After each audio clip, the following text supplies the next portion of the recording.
তোমরা কখনো এটা ভাববে না যে তোমাদের ভাগ্যে টাকা পয়সা নেই। অবশ্যই তোমাদের ভাগ্যে টাকা পয়সা আছে।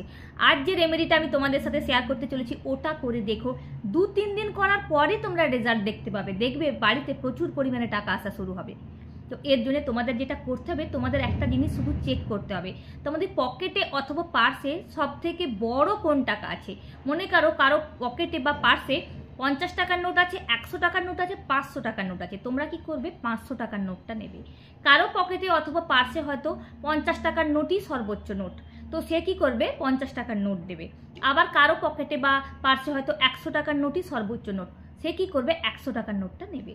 মনে করো তোমরা 500 টাকার নোটটা নিয়েছো, 500 টাকার নোট নেওয়ার পর তোমরা কি করবে, সকালে ঘুম থেকে ওঠার পর স্নান করে তোমরা কি করবে, হাতের মধ্যে ওই নোটটা রেখে 3 বার স্ক্র্যাচ করবে, 3 বার করবে এইভাবে। এটা করে দেখো 2 থেকে 3 দিন করার পরেই তোমরা রেজাল্ট দেখতে পাবে। আর তোমরা এটা প্রত্যেক দিন করতে থাকবে, 2 থেকে 3 দিন পরে দেখবে যে বাড়িতে প্রচুর পরিমাণে টাকা আসা শুরু হবে।